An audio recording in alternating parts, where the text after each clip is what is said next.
tell you what, let's take you straight out to Madrid, where we can speak to Atletico star Antoine Griezmann, joining the show for the very first time. It is so good to have you with us.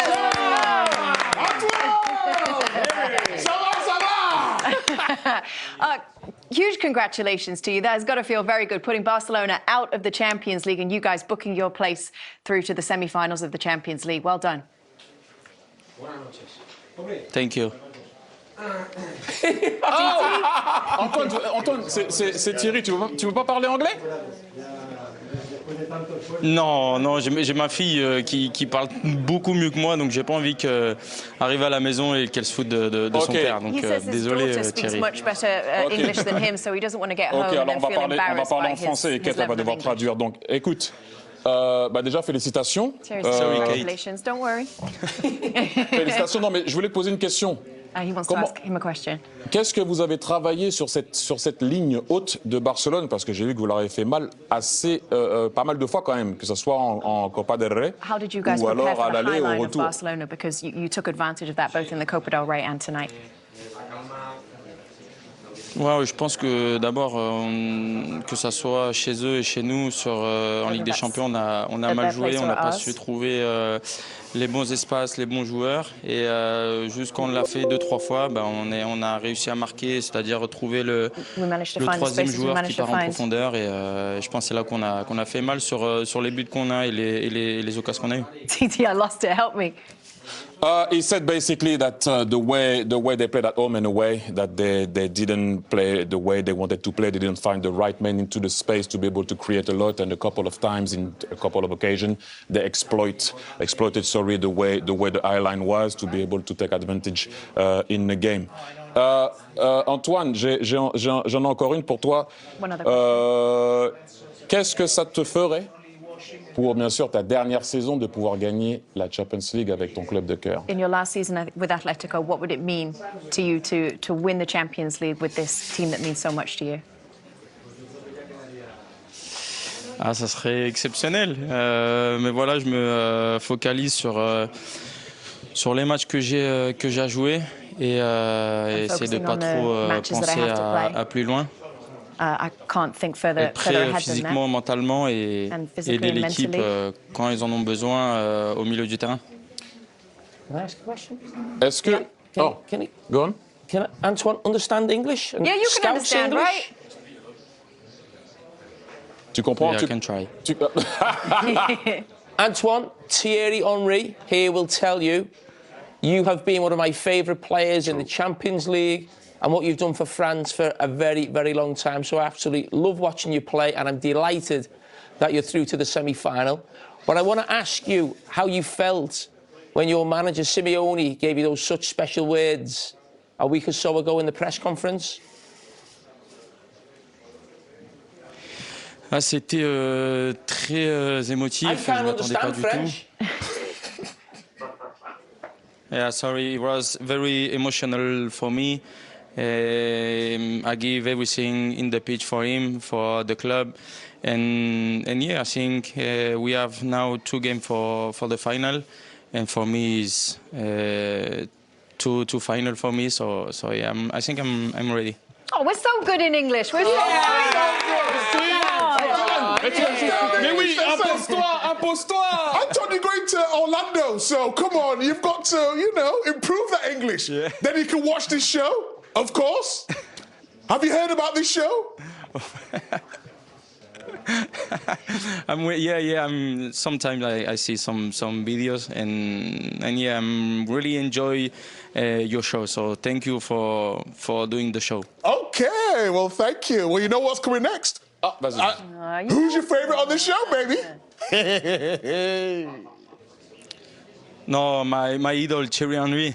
Yes. Speak to me in French. Antoine, merci déjà pour commencer, mais j'avais quelque chose à te dire, vraiment. Merci pour tout ce que tu as fait pour le football français, pour l'équipe de France, et tout simplement pour le football. Moi, tu m'as régalé personnellement. Merci. Termine bien avec l'Atletico et bonne chance à Orlando. Si tu as besoin de quoi que ce soit, je connais la MLS. OK? Et merci vraiment encore une fois. Merci beaucoup. Thierry wishes him the very best de toi, une légende française, ça me touche. Merci. to enjoy his time at the MLS. Antoine, Antoine, thank you so much. We appreciate you. À bientôt. Au revoir. He said Anthony. Oh, he's such a great player, such a classy player. Listen, this guy, even today, his touch, his vision, the way he defends for a team, is so humble. Humility is through the roof. What he did accept for a very long time, and now he played for the national team, and now he plays under Simeone, is very demanding. That you don't often see that for a player that's usually as technical like that, like what he does. He put his heart and soul into what he does, and I'm very happy that we were here to witness his career. There's another player over in Liverpool that we would love to speak to. We're going to do that after the break. Stick around to find out who that is. We'll be back. Woo-hoo.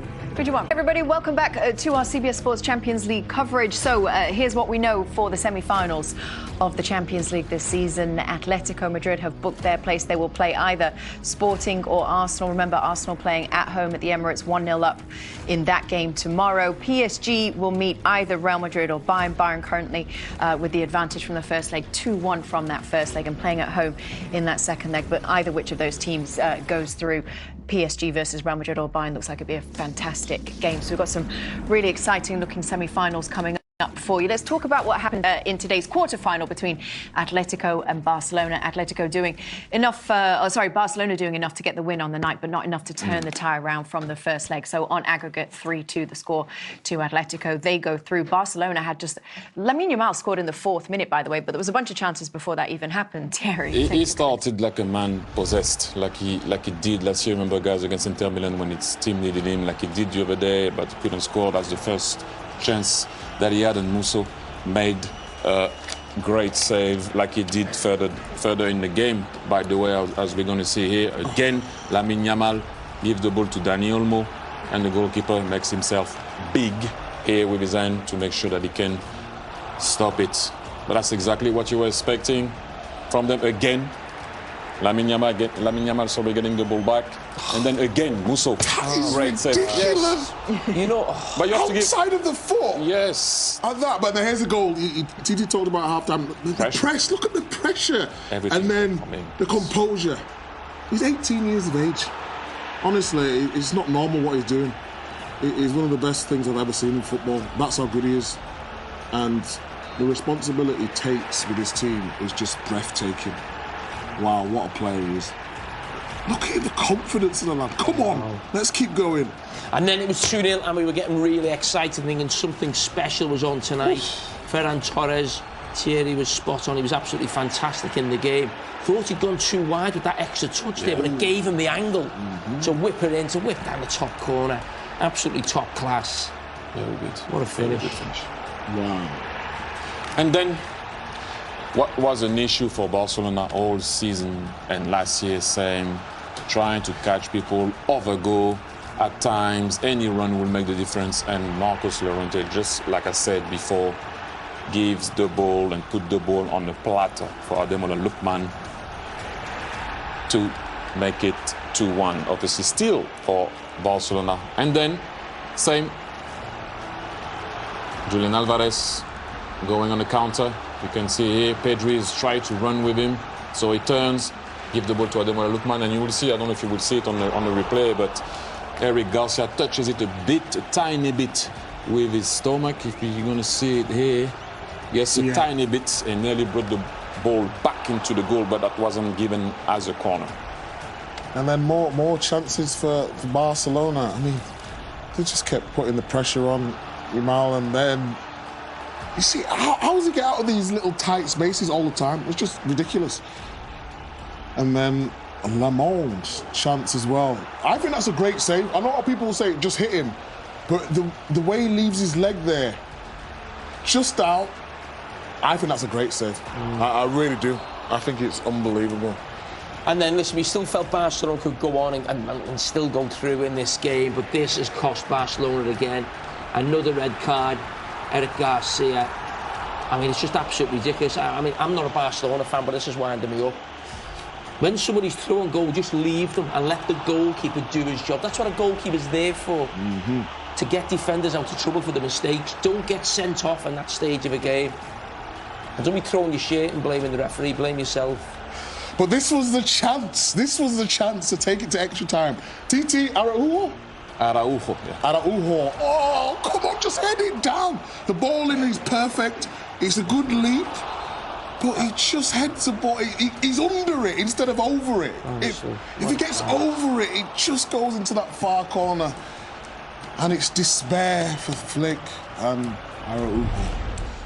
No. You've mentioned... No.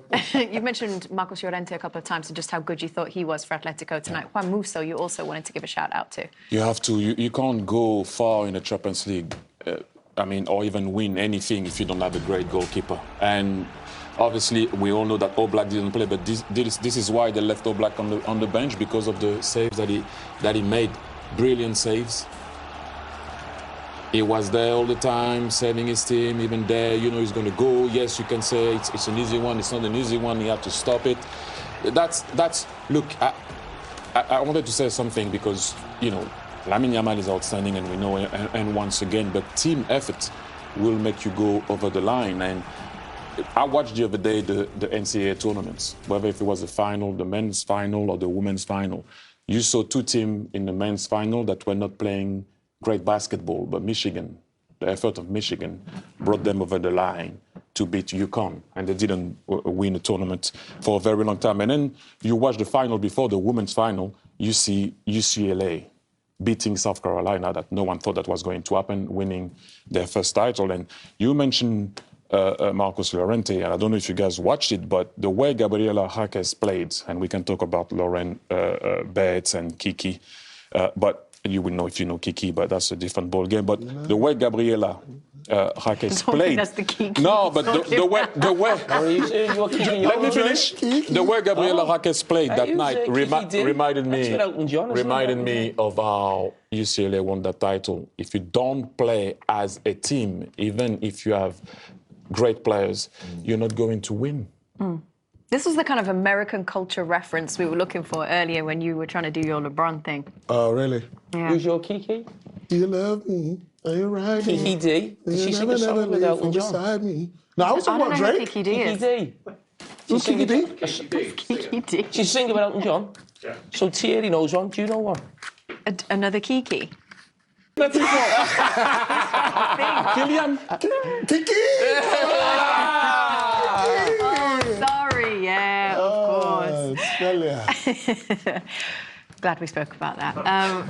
We're going to go to a break. Guys, just your overall reaction, especially the first half, Joe, it was really exciting. Really exciting. Barcelona come out the traps and Yamal was getting on the ball. It looked like it was how many goals are they going to score? And the stadium noise flattened. Everything from a Barcelona perspective was a perfect start. And in the crucial moment, the game turned on. He said when Torres should have scored, great save. Yeah. The nose, the breaking play. And I think that then your Coquets, Llorentes, the senior players got hold of it and they just said, right, let's just weather this next 5 minutes. And all of a sudden, they got back into the game. Lookman scored. But, moments always...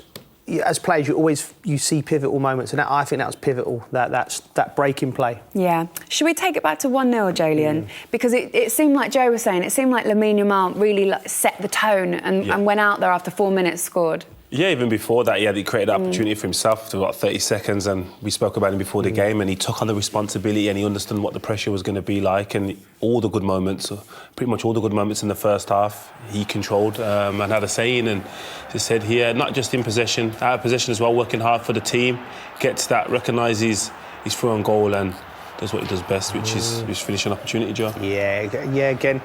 Longley goes to go. But that ball there that is a fantastic ball. I think you see it from this angle here where he just spins it. A little bit of backspin invites him. The goalkeeper comes out.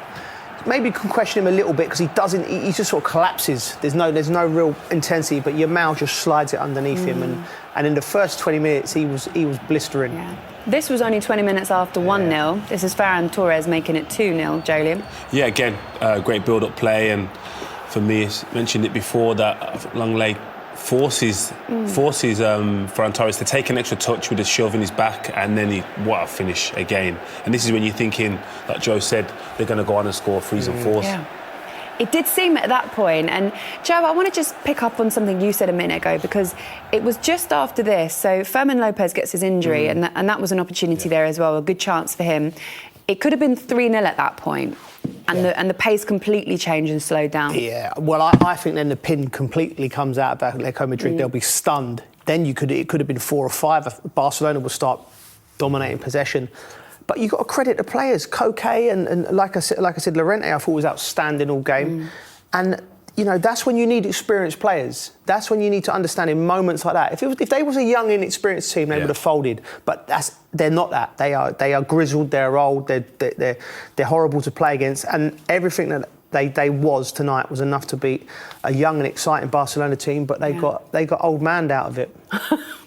What followed that moment was a highly significant goal from Ademola Lookman, who'd been a danger all game, hadn't he? Yeah, again, Needy had an opportunity just before he scores, and again, it's similar to all the chances Barcelona can see. Their high line doesn't always work, and when you do get behind it, you tend to have a one-on-one with a goalie, and Koundé, can he get back? It's a hard time to get back because you're running the half length of the pitch. But again, Lookman, great finish, and he's been outstanding since he joined.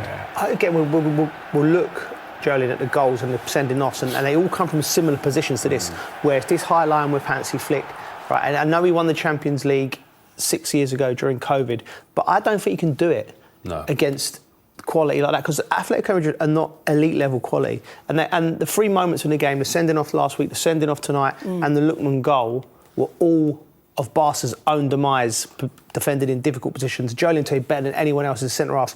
If you're the worst place to be on the halfway line and you've lost your marker.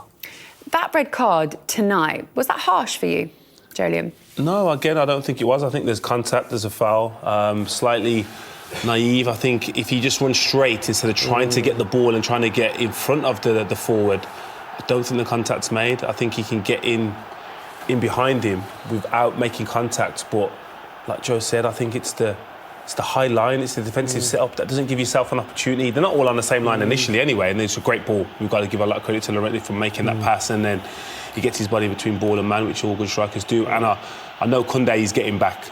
He is, and you can see him getting close as he falls on the floor, but I still believe he gets a shot off. Yeah, it'd be interesting to know how many times Barcelona have been caught out this season. I would imagine if you look at all of the goals they conceded, and they've been brilliant in La Liga, but at the top level, Diego Simeone is going to go, we know at some point in the game, if we stay in the game, we'll connect 2 or 3 passes and there'll be just so much space and you'll play it in. And they did it. And I don't think Hansi Flick can win another Champions League with that tactic. I think next season he has to change. If you're Hansi Flick and you're looking back at these 2 games, you're seeing the 2 red cards, but you're also probably, especially from this leg, seeing all the chances that you had. And will you be kicking yourself, Joe? Listen, and that's the thing. He'll be sitting there thinking, look at all these chances we've created, right, with these wonderful players. I think if you play, look at that. That's just, listen, forget tactics. That's 2 geniuses connecting with the ball, right? I think if you can afford to play 5 yards deeper, and this will still happen. We get great players on the ball, Joe, right? Yeah, definitely. I don't think there's a question of their forward play. They score goals at will, so they're always going to create opportunities. They've got some of the most exciting talent in world football, but again, like Joe said, I think when you get to the latter stages of this competition, especially, their forward players are exciting as yours, and you have to respect them, and you can't just take away all the advantage that you may have as a defender and just create 1v1s, because it seems to be whenever they can see chances, not just goals, it's 1v1 on the goal. Yeah. Ultimately, you have to be clinical in these kind of things, and Barcelona just weren't, Joe. Not enough, anyway. It was last year, it was the semi-final, wasn't it, against Inter Milan, where I think they scored 4 and conceded 5. Again, I just think with this group of players, you know, you look at your midfield, Gavi, your Pedri, your Olmos in that 10, you're going to dominate possession. You know, you don't have to have another extra body in there and the defender's 10 yards up. They've done it with Man City a little bit this year. Like, they just changed it slightly, just a little bit deeper, and they look so much more comfortable. They're not getting caught like Barcelona right there. Yeah. OK, guys, more from these 2 in a second, and we're going to talk more Atletico Madrid after this break. They are through to the Champions League